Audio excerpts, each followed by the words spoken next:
Hi guys, I'm Kyla Prince. I'm a drag queen trapped in a cisgender woman's body and a performing woman who is performing woman. So today I want to talk about a conversation that I find really interesting and fraught, and one that has caused a lot of people sadness and fear. It's the conversation around fat phobia, thin shaming, and health. So, I want to preface the following by saying that there are a couple of groups of people who are probably going to feel especially attacked by this conversation. People who are naturally thin, and people who are fat but trying really hard to get thin, or people who have gotten thin. So when I say naturally thin, I'm not necessarily talking about like the six-pack, like model waif style people, but just, people who are naturally lanky. These people feel attacked in conversation about why fatness is okay because there's literally nothing that they can do to fix their thinness, as it were. They can eat all the food or try to do muscle building exercise to bulk up, but they feel like they're constantly being judged for their thinness, called out for their non-existent eating disorders or shamed for not looking like some curvy, busty, ideal Marilyn Monroe. At the same time, people who are working for or who have worked for their thinness feel very attacked because they feel like they're being called out for caring, like their value system is being disrespected, like they're being shamed for wanting what we all want and then going out and doing something about it. But hopefully, if you're here watching this video, then I want you to, first of all, understand that I'm not here to attack anybody, so just take that one off the table right now. But then also understand that the point here isn't necessarily to just start another conversation about thin privilege and thin shaming. And, I think Melissa Fabello has done a really good job of breaking that down. So if you want to go and try to understand that, please go check out everydayfeminism.com or just check out her Twitter.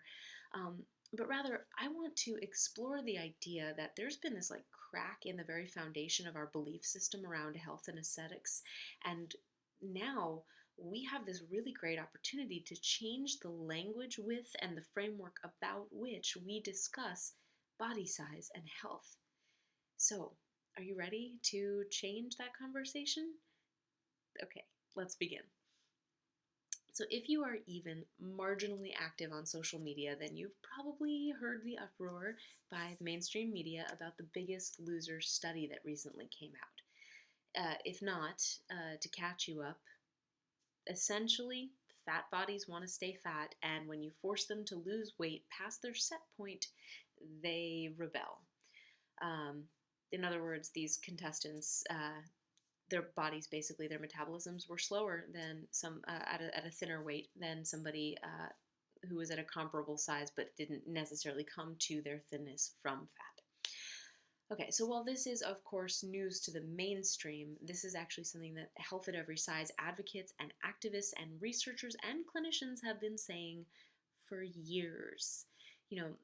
Sometimes, no matter how much you want to change the facts, your body itself may not be capable of becoming or staying thin without long-term restriction and participation in actually unhealthy food and exercise related behaviors. And yes, I understand the Biggest Loser study had a very small sample size with people who began at a very high rate of obesity and dropped weight very quickly through extreme methods. But that aside, there have actually been many other studies done on larger sample sizes and studying the effects of long-term weight loss and maintenance, including one really important meta-analysis that was done in UCLA, led by Tracy Mann back in 2007, in which the researchers looked at this long-term efficacy of 31 studies on diet and found that overall people gain the weight back, usually plus 5 to 10 pounds in about 5 years. But going back to this Biggest Loser study, because it's specifically in the media right now, people are really worried about the implications of this study. Because every single article that I have read starts the same way. Diets don't work, and then ends the same way. But there has to be a way to get or stay thin. There just has to. So don't take this study as an excuse to stop trying. What we're seeing right now in the commentary on this study is our deeply abiding cultural terror of fatness and addiction to dieting.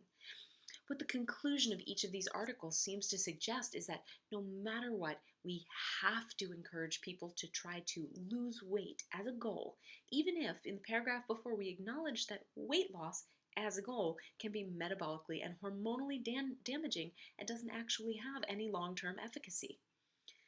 What we're seeing right now is the fear that we might have to admit that those of us who started out fat or became fat through yo-yo dieting and binge eating may not be able to get thin. It just may not happen for us. I saw that fear reflected in an email that I actually received the morning after Dr. Sandra Ahmad published a piece in the New York Times about why we need to stop dieting. The email came from a reporter for some health publication who was asking for sources to answer the question. And I'm quoting, so, don't worry about punctuation here, but is New York Times article telling people to stay overweight? So the email actually went on to specify what it wanted from its sources. I'm looking for the flip side of the New York Times recent articles stating weight loss does not have much effect on health outcomes, and then a link to Dr. Sandra Ahmad's article. They seem to focus on extremely fast weight loss like the Biggest Losers, but that's not the only way to lose weight. What are better ways? Are we as a culture simply abdicating personal responsibility and turning ourselves over to big pharma for the host of illnesses and conditions that result from obesity? Question mark. This reporter, like most people, equates first and foremost fatness with health, and their call for sources is a desperate attempt to validate that which has already been invalidated. It's a call for somebody to say that those of us who became fat did so not because we were desperately trying to diet and control our weight, but because we were irresponsible with our nutrition and exercise. It's a call for somebody to say with scientific certainty that those of us who do have fat on our bodies can still erase it, whether we're size 2 or size 22. It's a call for somebody, anybody, to please just give me a sentence or two that validates the party line. Fatphobia is a common denominator in most of our health journeys, whether we've come from obesity or eating disorders, or just plain yo-yo dieting. It's this need to have our health status validated by our aesthetics. And I should go back and say, when I say eating disorders, I'm referring specifically to restrictive eating disorders. Obviously, there are people who have eating disorders at all shapes and sizes on the spectrum. But it's this need to have our health status validated by our aesthetics and our moral status as personally responsible, healthy people, reaffirmed by our ability to control our bodies. But health at every size, and acknowledging that just some of us don't get to lose weight, is not an argument against taking care of your health. So let me repeat that. Saying, no, you don't have to try to lose weight is not an argument against taking care of your health. Now, that being said, you don't owe your health to anybody, so it's actually not even a moral thing if you do want to take care of your health or not. And personal responsibility is not defined by the size of your jeans. The way the reporter framed this question, is it okay to stay overweight, suggests that staying means you're not going anywhere, that you're no longer working toward any kind of goal, that you're just giving up on yourself, that acceptance is just letting yourself go and turning yourself over to a host of illnesses. That's not the case, though. If we just accept that some of us will not get to be thin in our lifetimes, it's not something to be sad about if you don't actually harbor fat phobia. If you know that fatness doesn't cause bad health, but may be present when you have some bad health problems, and that thin people also get bad health problems too, and if you know that trying to specifically lose weight can make your body stop producing the right hormones or even interrupt bodily functions, if you know that there's nothing shameful in being overweight, then staying overweight isn't a big deal. So, to answer the reporter's question, to break through all of the arguments made by multi-level marketers and paleo gurus and vegan fearmongers, yes, it is okay to stay overweight. It has nothing to do with your health. If you do want to work on your health, great, do that. But don't push your thinness on me as a gold standard. And I know that saying this, as I mentioned at the beginning, is going to make some people upset. It is going to threaten all of the things that they stand for, all of the things that they worked for. They're going to feel attacked and shamed. And I know this because when I was in my what I call recovered enough world, where I was clean eating and still exercising like crazy and basically orthorexic without admitting it, I felt this way when people talked about health at every size. I felt like anyone who said that thinness was not a goal for everyone was actually trying to thin shame me. But here's the thing, saying that it's okay to stay overweight or really just be overweight, as this reporter worried, is not an argument for thin shaming. Um, Saying that fatness is a standard and being thin is bad, that is not the case at all. This is, however, a wake up call to those who believe that weight and health have a causal relationship and whose fat phobia is prompting them to continue to buy into that baloney and foist it on others. Saying that fat is not bad is not saying that thin is bad. It is not calling thin bodies wrong. It's just opening up space for all of us to exist without shame. And in fact, I think the conversation about thin shaming in general just kind of muddies the waters and takes away from all of us making progress with our body image and our own lives. It takes away from all of us escaping oppression, including thin people who are being oppressed by the very same system. We're just not using the right terms yet to say what we really mean. Because just as there is nothing wrong with being fat, there is also nothing wrong with being thin. At both the ends of both spectrums, morbid obesity and anorexia, yes, we do see some health problems correlated with weight. I will give you that.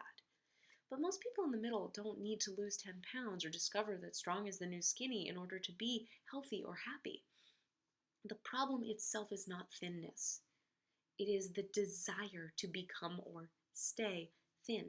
The problem is not thinness, it is weight suppression. I prefer this term, weight suppression, because it takes care of the question, are you thin shaming? Instead of stigmatizing people who can't or don't gain weight, it better expresses that there is a group of people who are fighting their body's hormonal and metabolic set points through restriction, overexercise, supplementation, and other potentially hazardous methods. It is weight suppression and not thinness with which the body positive and health at every size movements take issue, because weight suppression relies on the fatphobic belief by both thin and fat people, mind you, that body fat is always ultimately bad, unhealthy, and something that needs to be erased. What's the difference between weight suppression and health? Well, imagine that you're somebody who just starts eating well, maybe exercises a couple times a week, removes some harmful habits like smoking, etc. Imagine that, yeah, maybe you lose a little weight, no telling how much or how long, because weight loss is a side effect and not a goal. Now imagine that it's not as much weight as you wanted to lose. Or imagine that after a little bit of time, you put some weight back on. Now, a healthy person, no matter what size they are, continues doing what they're doing. Eating well, exercising, not freaking out about a cookie, but, maybe not doing that for every meal, right? They know that their new habits are going to contribute to their overall healthy lifestyle. A weight-suppressed person says, this is not enough. I am not healthy yet because I haven't lost enough weight or kept enough weight off. A weight-suppressed person seeks to subvert their body's natural metabolic set points in order to specifically get or stay thinner. Weight suppression is really great for our cultural narrative around work. We're always working, striving to be better. We're always fixing ourselves, cleaning up our diets, finding a new goal, making our numbers. And when our bodies present challenges to that work, well, we just work harder. So how do you know if you're weight suppressed? I would ask you the following question. If you had the opportunity to eat nutritiously and exercise and be told that your body is in the absolute peak of health, everything is great, but you can't lose or keep off weight or body mass, would you do it? Would you bother to eat nutritiously and exercise? Okay, the question that the reporter asked, right? Should we just give up? Well, they're assuming that giving up is just about that weight, not about the health. Look, I get it. We want thinness. We fear fat. We want people to know that we are morally righteous and personally responsible. Not that we're naturally thin, but that we worked for it. We want people to know we sacrificed and that we were not content to stay overweight. But that lack of contentedness is exactly the problem. I know that the following statement may be triggering for people who maybe have anorexia and orthorexia, and discouraging for those who have invested their lives and their personal brands in their body image. But I feel like this needs to be said. If you feel like this is going to be an issue for you, turn it off now. You cannot fight your body. Some of us have done irreparable damage to our metabolism. Some of us will be overweight. Some of us may experience weight loss when we change behaviors around food. Some of us may experience that weight loss for only a short amount of time, and some of us are going to gain weight. That is not a death sentence. That is not something to be sad about. That is one of the most liberating things that I have ever spoken. Because honestly, when I stopped trying to lose weight and just set my sights on being healthy, as healthy as I could be, which meant not restricting my food anymore, meant not dieting, it meant not obsessing about my size, not trying to exercise myself into the ground, although I'm still working on that last one. Yeah, I put on 20 or 30 pounds, but I found freedom. I found mental energy for living my life. I found relationships, friendships, and otherwise that I could invest in and feel validated by regardless of my size. I found pole dance and burlesque, which don't discriminate based on my size. I found peace. I don't fault the contestants of The Biggest Loser for wanting to lose big. I don't fault dieters and even multi-level marketers and reporters and doctors, etc., for wanting so badly to hold on to the idea that the thinness that they've worked for means something. But it's not thinness that's come by honestly. It's weight suppression, plain and simple. And when we talk about it as weight suppression, people who are naturally thin are not being oppressed. And when we talk about it as weight suppression, we understand that this is not something that is natural for our bodies when we are fighting them. Okay? It is a fight against your body that you can't and frankly don't need to win. If you believe that all bodies are good bodies and know that health outcomes are not directly caused by weight, then it's okay if you don't get to wear the same clothes that you wore 20 years ago or even 2 years ago, ever again. You are not under any imperative to go and make that happen. The news that fat is okay and that your body may want to be fat is actually good news. It's freedom. It's not shame. Not shame for fat people, it's not shame for thin people. It is permission to stop weight suppressing and just believe that if you do gain weight, you are exactly where you need to be. And I hope that you understand that I have compassion for those of you who are struggling with this concept, who've been fighting this last little bit of news along the journey to body positivity. But just understand that now it's time to extend that compassion inward, toward yourself, and understand that there's nothing wrong with your body and it does not need to change. And if you want to be healthy, you can do that, but it doesn't have anything to do with weight. All right, well, if you'd like to get some more videos along these lines, find out more about health at every size, body positivity, eating disorder recovery, and something that I call discovery, which led me to the journey to figure out how to perform woman. Make sure to subscribe to this channel and head over to performingwoman.com.